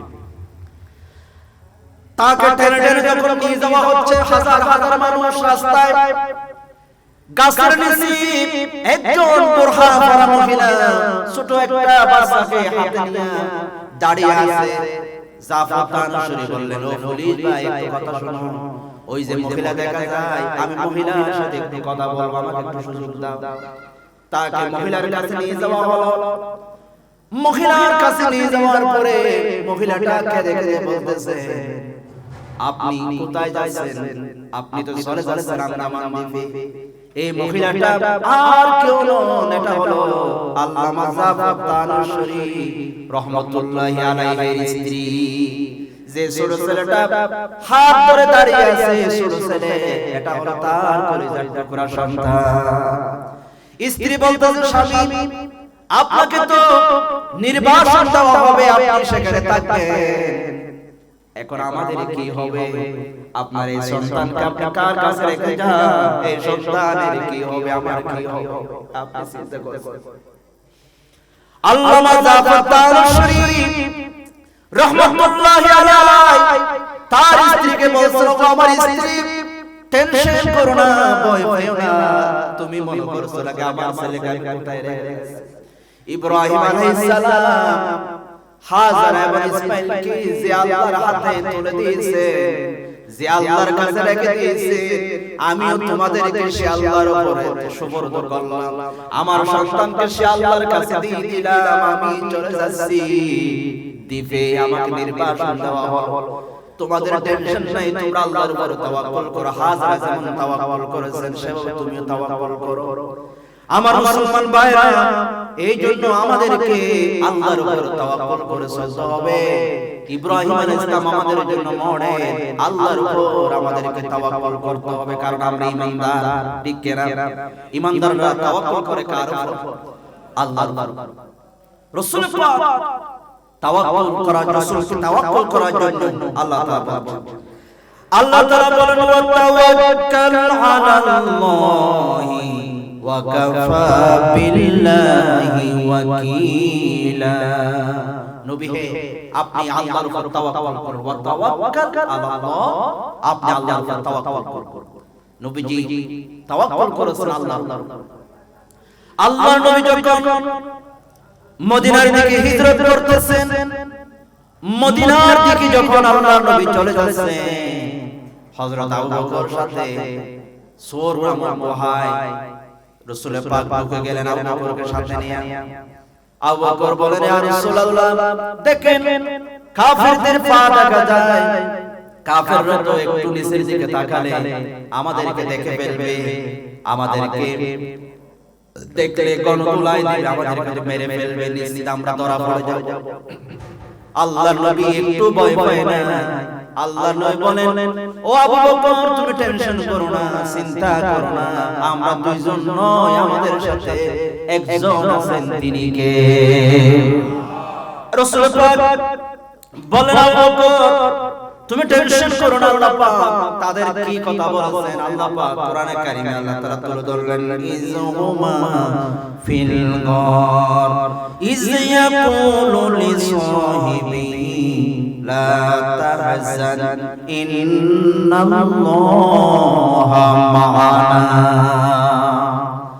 রাসূল পাক বলেন, আবু বকর লা তাহজান, ভয় পেও না, চিন্তা করো না, টেনশন করো না, নিশ্চয় আমাদের সাথে একজন আছেন, তিনি কে? আরো জোরে বলতে হবে, তিনি কে? আল্লাহ পাক একটা বিজয় দিয়েছেন, ঠিক কিনা বলেন? আরো জোরে বলেন, ঠিক কিনা? তাওয়াক্কুল করেছেন আল্লাহর উপর, সকাল বেলা বের হয়েছে আল্লাহর উপর তাওয়াক্কুল, সেমনি আল্লাহ যা করে। আমার মুসলমান ভাইরা, এই জন্য আমরা যদি তাওয়াক্কুল করি, খাবারের অভাব হবে না। পশু পাখি যেমন সকাল বেলা বেরিয়ে যায়, সে জানে না কোথায় তার খাবার, কোথায় তার খাদ্য, সে আল্লাহর উপর তাওয়াক্কুল করে বেরিয়ে যায়। কিন্তু দেখা যায় সকাল বেলা খালি পেটে যে পাখিটা বের হয়ে যায়, বিকাল বেলা যখন বাসায় ফিরে এই ফাকির পেটের মধ্যে যিনি খাবার দিয়ে ভরাইয়া দেন, তিনি কে? আল্লাহ পাক বলেন, পাখি যেমন আল্লাহর উপর তাওয়াক্কুল করে, তোমরা যদি সেরকম তাওয়াক্কুল করো, লাউ আন্নাকুম তাওয়াক্কালুনা আলাল্লাহ হাক্কা তাওয়াক্কুলিহি লা রাযাকাকুম কামা ইয়ারযুকুত তায়র। পাখিকে আল্লাহ পাক যেমন রিজিক দেন, তোমাদেরকে আল্লাহ সেরকম রিজিক দিবেন। তাওয়াক্কুল করতে হবে আল্লাহর উপর।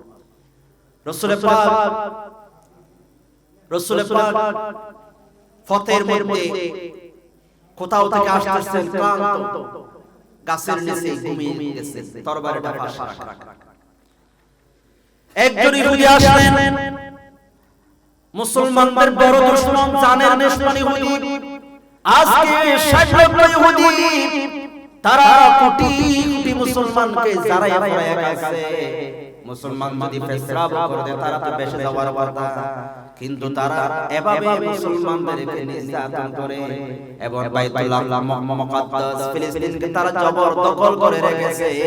স্বাধীন দেশের ফিলিস্তিন তারা স্বাধীনভাবে কোথাও যেতে পারে না, স্বাধীনভাবে তারা কথা বলতে পারে না, খেতে পারে না, মন চাই মারে, মন চাই তাদেরকে হত্যা করে। এই ইহুদিরা মুসলমানদের জানের দুশমন, ঠিক কিনা? সবচেয়ে বড় দুশমন হচ্ছে ইহুদি। রাসূল পাককে মারার জন্য বারবার চেষ্টা করতে ইহুদি এসে রাসূল পাককে তরবারে মারেন, বল মুহাম্মদ উঠো।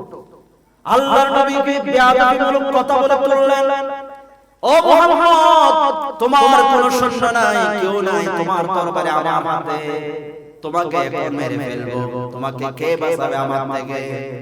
আল্লাহর নবী বলেন, ইহুদি যখন বলল মাইয়ামনাউকা মুহাম্মদ, ও মুহাম্মদ তোমাকে কে বাঁচাবে আমার থেকে, কে বাঁচাবে?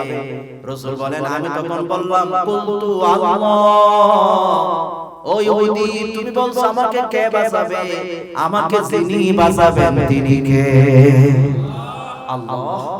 আল্লাহ আল্লাহ বলতে দেরি, ইহুদির হাত থেকে তরতর করে তরবারটা পড়তে দেরি হয় না, কাঁপতে কাঁপতে তরবারটা পড়ে গেছে।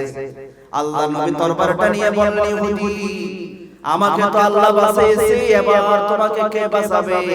ইহুদি বললেন, মুহাম্মদ তোমাকে তো আপনাকে তো আল্লাহ বাঁচিয়েছেন, আমাকে তো মুহাম্মদ বাঁচাবে, আর কেউ নেই।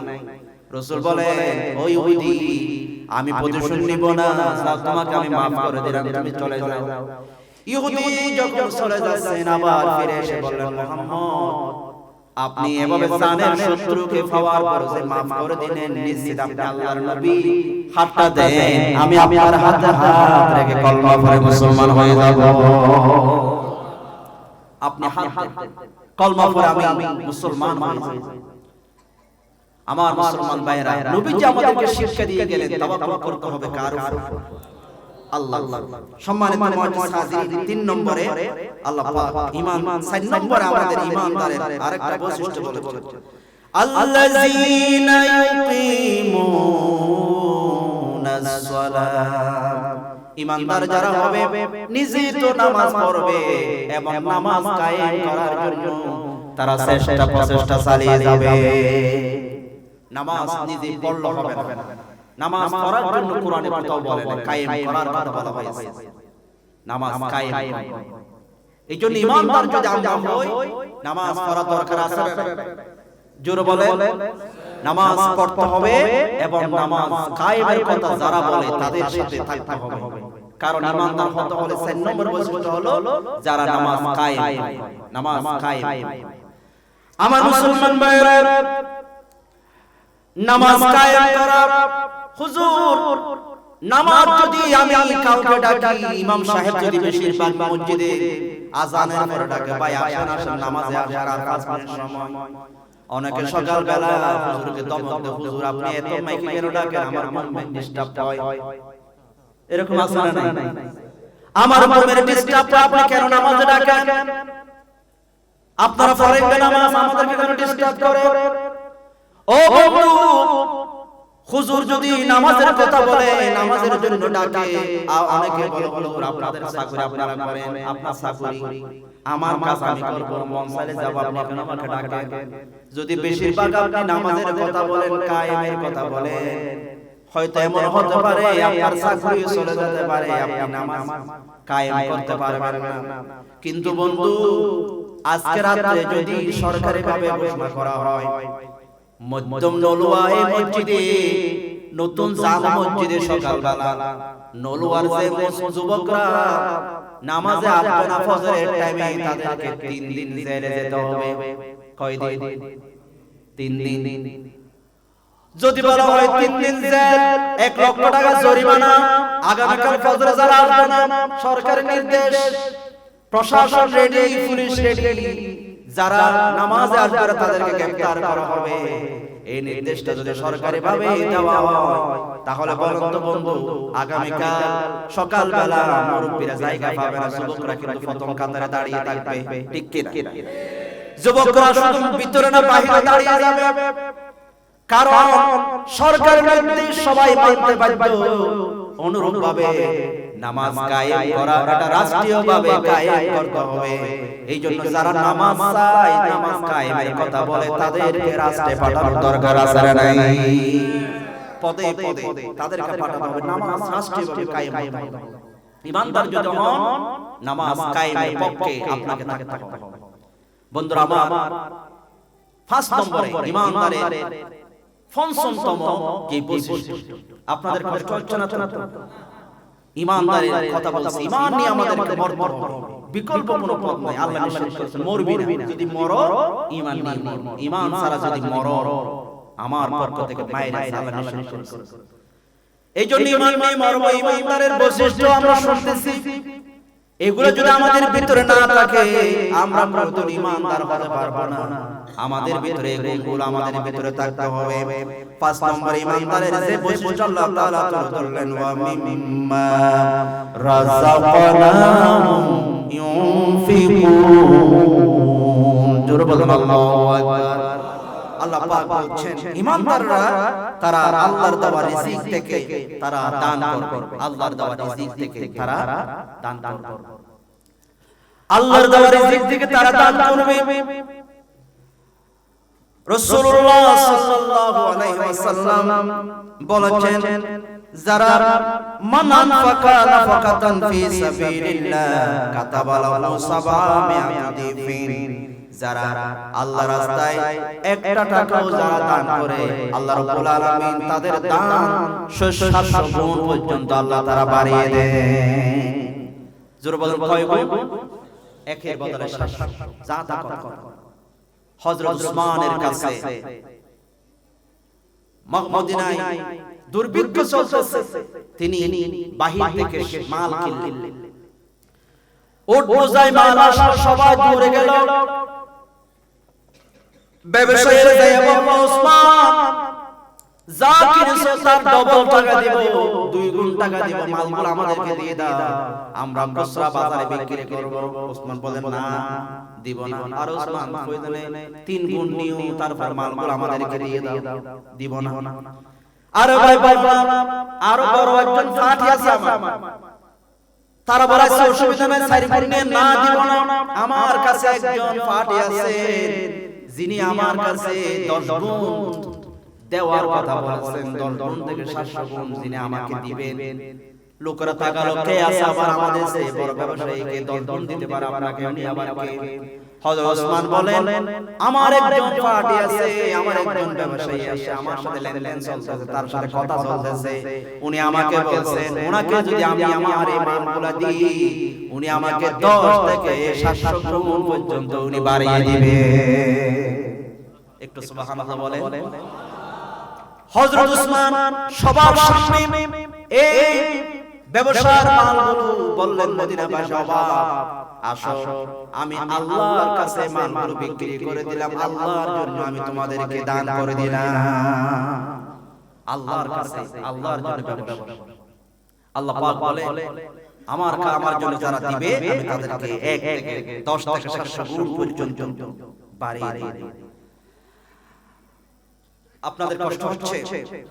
সম্মানিত মুআজ্জিজ হাজিরিন, আল্লাহ তাআলা বলছেন, মান যাল্লাযী ইউকরিদুল্লাহ করদান হাসানা ফায়ুদাইফাহু লাহু আদআফান কাসীরা। আল্লাহ পাক বলেন, কে আছো আল্লাহকে কর্জ দিবা, আল্লাহকে দান করবা, আল্লাহকে কর্জ দিবা, আল্লাহ পাক এই কর্জগুলোকে ডাবল আল্লাহ পাক বাড়িয়ে দিবেন, বাড়াবেন, বৃদ্ধি করবেন। কে আছে? কর্জ ছাড়ছেন আল্লাহ। আয়াতটা যখন নাযিল হয়ে গেল, একজন ইহুদি হযরত আবু বকরের সামনে বলতেছেন, আবু বকর, মনে করেছিলাম তোমাদের আল্লাহ বেশি ধনী, আমরা গরিব, কিন্তু তোমাদের আল্লাহ তো তোমাদের কাছে ঋণ চাই, তোমাদের কাছে টাকা চাই, কর্জ খুঁজে, তাহলে বোঝা যাচ্ছে আল্লাহ গরিব। জোরে করে নাউজুবিল্লাহ। আমরা ধনী। হযরত আবু বকর এই কথা সহ্য করতে না পারে ইহুদির গালে একটা থাপ্পড় মারলেন। ইহুদির গালে যখন থাপ্পড় মারলেন, ইহুদি থাপ্পড় খাওয়ার পরে রাসূল পাকের কাছে এসে বললেন, রাসূল, ও মুহাম্মদ, আবু বকর আমাকে মেরেছে। রাসূল বলেন, না না, আবু বকর তো ভদ্র মানুষ, মারতে পারে না, মেরেছে। আবু বকর কেন মেরেছে? আবু বকর বলে, উনি বলছে আল্লাহ নাকি গরিব হয়ে গেছে। একটু জোরে নাউজুবিল্লাহ বলেন। আল্লাহ গরিব হয়ে গেছে, এখন আল্লাহর কাছে কিছু নাই, সব এখন বর্তমানে আমাদের সমাজে কিছু আছে, কিছু হুজুর আছে, তারা বলে এখন আল্লাহর কাছে কিছু নাই, সব আমার খাজা বাবার দরবারে আছে না নাই? আপনাদের এদিকে নেই, ওদিকে আছে। ছেলেদেরকে, পরীক্ষার্থীদেরকে নিয়ে যায়, বলে, ও বাবা মাইজ ভান্ডারি, আমার এই ছেলেদেরকে তুমি একটু পাস করাইয়ে দিও। আল্লাহর কাছে চাই না, তারা ভান্ডারির কাছে চায়। এবং আবার এমন কেউ গান করে আল্লাহর রাসূলকে দিয়া, রাসূল আল্লাহ বলেন গায়েব হইয়া রাসূলের দন খাজা পাইয়া খেলছে খেলা আজমিরে, কেউ ফিরে না খালি হাতে, বাবা তোমার দরবারে বলে বলে নুম বাজায়। আসর তাহলে তারা কি বলে? তারা ওই ইহুদির মতো, এটা ইহুদির লক্ষণ। ইহুদিও বলছে আল্লাহ গরিব হয়ে গেছে, আমাদের কাছে কর্জ চাই। এখন আমাদের হুজুরও কেউ কেউ বলে এখন সব আমার খাজা বা খেলতেছে, ভান্ডারি খেলতেছে, এখন আল্লাহর কাছে কিছু নাই। নাউজুবিল্লাহ। আমরা বলি আমার রব স্বয়ং সম্পূর্ণ, এগুলো আমাদেরকে দেওয়ার জন্য। আল্লাহ বলেন, আমাকে দাও, আমি এগুলোকে বাড়াবো। হযরতে ওমর রাদিয়াল্লাহু তাআলা বলছেন, উনি তো আল্লাহকে বলছে আল্লাহ নাকি ফকির হয়ে যাবে, আমি রাগ মারছি। আর ওই ইহুদি বলছে, না না রাসূল, আমি মারি না, আমি এরকম বলি না, মিথ্যা কথা। আবু বকর মিথ্যা বলতেছে। রাসূল বললেন, আবু বকর তুমি তাহলে প্রমাণ নিয়ে আসো, তুমি যে ইহুদি এই কথা বলছো প্রমাণ নিয়ে আসো। আবু বকর বলে, রাসূল আমার তো কোনো প্রমাণ নাই, আমি তো যখন বলছি আর কেউ ছিল না, আমাকে আবার প্রমাণ থাকবে? আমার তো কোনো প্রমাণ না, আমার একজন প্রমাণ আছে, তিনি তো আল্লাহ। সাথে সাথে আল্লাহ রাব্বুল আলামিন কোরআনে কারীমের আয়াত নাযিল করে দিলেন, লাকাদ সামিআল্লাহু কাওলাল্লাযীনা ক্বালু ইন্নাল্লাহা ফাকীরুন ওয়া নাহনু আগনিয়া। ও নবী, ইহুদি যখন বলতেছিল কেউ শুনে নাই, আমি আল্লাহ নিজে শুনেছি। ইহুদি বলছেন আল্লাহ নাকি ফকির হয়ে গেছে, তারা গরিব। এটা ইহুদি বলছে, আমি আল্লাহ নিজে শুনেছি। সুবহানাল্লাহ, আল্লাহ শুনেছেন। এইজন্য আমাদের কাছে কর্জ আছেন একজন, তিনি কে? আর যারা বলেন কে? কে আছেন? আল্লাহ যদি বলে কে আছো আমাকে কর্জ দিবা, কে আছো আমাকে টাকা দিবা, যদি আল্লাহ বলে আমরা সবাই বলবো আমরা আছি, ঠিক কি না? হাত তোলেন তো একটু, কে কারা কারা আছে? আল্লাহ যদি বলে কর্জ আমাকে কর্জ দিবা, কে কে হাত তোলেন তো? কর্জ দিবেন কাকে? কে কে দিবেন? কোরআনে বলছে না কে কে? আমরা। জোরে বলেন আমরা রাজি আছি, দিবেন তো সবাই কর্জ? কর্জ দিবেন তো? চাই হাতটা রাখেন, এভাবে হাত লাড়েন, হাত লাড়েন সবাই, এই হাতটা সবাই সোজা পকেটে নিয়ে, পকেটে সোজা। আল্লাহর কর্জ দিতে হবে তো আমাদের, কোরআন মানতে হবে, ঈমানদার লোক সবাই পকেটে নিয়ে যান, হাতটা নিয়ে যান, নিয়ে যার হাতে যা উঠে দিয়েছেন, আমি জানি আপনারা দিয়েছেন, যার হাতে যা উঠে আবার দেন। এটা আমরা আল্লাহকে কর্জ দিব ইনশাআল্লাহ। সবাই পকেটে দিয়েছেন, আবার আবার কর্জ। লিল্লাহি তাকবীর, নারে তাকবীর। আল্লাহ যে ভাইরা তোমাকে কর্জ দিয়েছেন ১৫০০ টাকা, আল্লাহ কবুল করো আমিন। যে আশা দিয়েছে আশাগুলো পূর্ণ করো আমিন। আল্লাহ কবর হাসরে তোমার কাছে যে কর্জগুলো দিয়েছেন এগুলো তাদেরকে আল্লাহ উত্তম জাযা তাদেরকে দান করো আমিন। আল্লাহ একের বদলায় ১০ থেকে ৭০০ গুণ পর্যন্ত বরকত দান করো আমিন।